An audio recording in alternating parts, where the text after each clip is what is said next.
So the Oscar nominations have finally been released, and for the first year that I can ever remember, I've seen all the nominations before they were even announced, which is crazy. Usually there's a couple movies that I just missed along the way, but this year I've seen them all. So what a better way to celebrate this Oscar season than to rank all 8 of these movies from worst to best. At number 8, I have Bohemian Rhapsody. I am not on the Bohemian Rhapsody train. I don't like the movie. I saw the nomination coming, so it wasn't a surprise, but it still doesn't make much sense to me. I think it's pretty basic by the numbers, and I think this is a product of the leftovers from the most popular picture category being deleted. Maybe this and another movie, but yeah, it makes no sense to me. It was a really popular movie among audiences. It made a lot of money. I don't think it adds anything new. It's a baffling Best Picture choice. I will be deeply upset if it wins. I don't think it will though, but it did get a few nominations, so you never know. I really hope it doesn't win.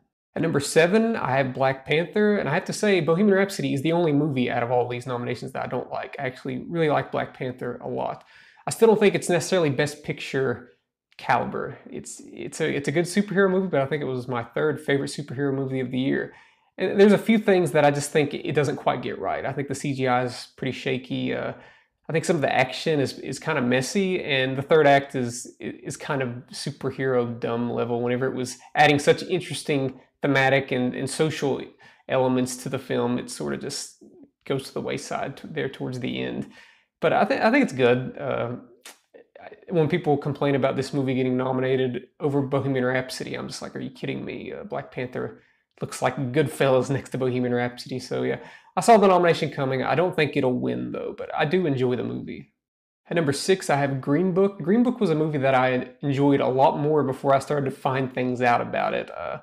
Yeah, it turns out that this is pretty fictional, because apparently these two guys, they didn't have much of a friendship. So if you view the movie as a fictional road trip buddy film, it's pretty entertaining. If you've seen my review on my channel, I say that the movie doesn't solve racism, and it certainly does not. It doesn't have anything interesting to say as a race relationship movie, but it's okay. I don't hope it wins. I really I hope it doesn't win at all. But the nomination doesn't bother me. There's better movies, but it is Oscar baity, and it's not the worst kind of Oscar baity. It's fine. At number 5, I have A Star Is Born, which will probably be pretty low according to a lot of people. But for me, this is a movie that falls short of being great. It's good. If you were to ask me, what do you think about the first hour? I would say the first hour of this movie is arguably the best movie of 2018. It's the development of these two characters and the relationship.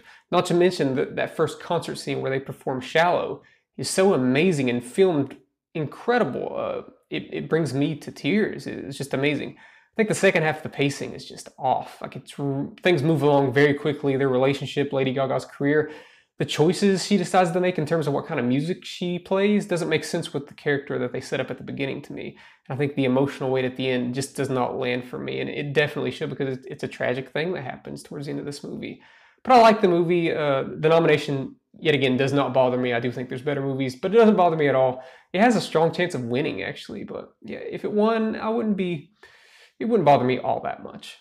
At number 4, I have BlackkKlansman. BlackkKlansman is a very sharp, witty movie from Spike Lee. Very heavy-handed, not subtle at all. It definitely wears its agenda on its sleeve, which is an agenda that I am all for. So if you're for that, the movie's going to be very enjoyable. And if you're not for that, the movie you're not gonna like it as much. That's just how it is.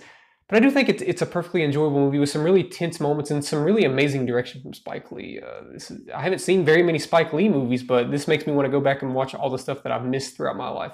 It's very good. A lot of things that happen towards the end, people of a certain political party would probably find as propaganda, but it brought me to tears, honestly.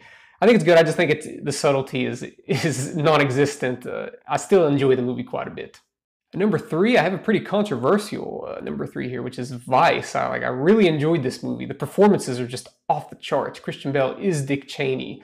Though I will say Sam Rockwell's version of George W. Bush, it is a caricature. I don't think he deserved that nomination, but Amy Adams is really good. Steve Carell is really good. Very sharp movie, edited very well. It's directed very well. Yet again, another politically divisive movie. It wears its agenda on its sleeve, I think. And if you're part of one party, you might not like it. If you're part of the other party, you might appreciate it a little bit more. Yet again, I'm a part of that party. But I enjoyed it. I didn't like it as much as Adam McKay's last film, The Big Short. But I really, I loved this movie, no lie. But yet again, it's all just subjective, I think. A lot of people would have this at the bottom of their list, but yeah, not me. Number 2, I have Roma, directed by Alfonso Cuarón. Thank goodness this was just available on Netflix, because I probably would have never seen this unless a screener got leaked. Just a beautiful art house film. It's probably the best made movie of the year. It doesn't make it the most enjoyable movie or the movie that I love the most, but in terms of its technical craft, it's sensational. And there's essentially no plot. It's just watching this woman in a slice of life, and it's pretty spectacular at times, especially building up to a couple emotional climaxes towards the end that just brought tears out of me, like out of nowhere. Like the whole movie, I'm like, where's the emotion going to come in? Then it just comes in. I'm like, why am I crying? What's going on? And I found that to be pretty strong. This is a pretty amazing movie. It's got a strong chance of winning. I think it's the front runner. I'll have no problem with that. I sort of think it deserves to win, but there is one movie that I enjoy more. At number 1, I have, of course, The Favorite, directed by Yorgos Lanthimos. Usually these type of movies, these period piece Victorian era movies, are movies that I just avoid. Like, I don't like that era all that well. But this is different. This has all the outlinings of that, but the inside of it is a very dark comedy that's pretty messed up, and featuring this love triangle. These 3 women, it's just the things that come out of these people's mouths is just amazing and very mean, and the dialogue, some of the best dialogue I've heard in years.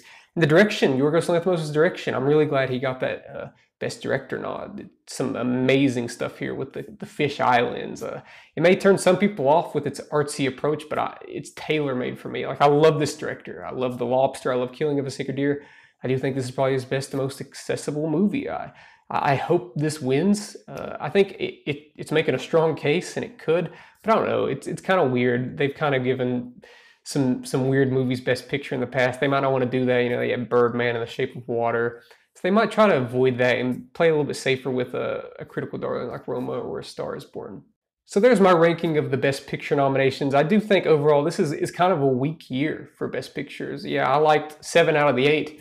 But I think this is the weakest overall year since maybe 2011, compared to last year, which was just amazing in terms of genre films. You had Get Out and The Shape of Water. And sure, you have one genre film in there, essentially Black Panther, but I don't think it's as strong as the genre films that were nominated last year. Not to mention you had 3 Billboards, Lady Bird, and regardless if you liked it or not, with its experimental approach, you had Dunkirk in there. So yeah, I don't think it's as strong as last year or the past few years. But it's okay. It's the Oscars. They always do stuff we don't like, and this year I think the Best Picture nominees just aren't that strong. But what would you rank these 8 films? Do you agree with my ranking? Do you not agree with my ranking? Do you just hate the Oscars overall? Leave a comment below, hit that subscribe button, and thank you for watching.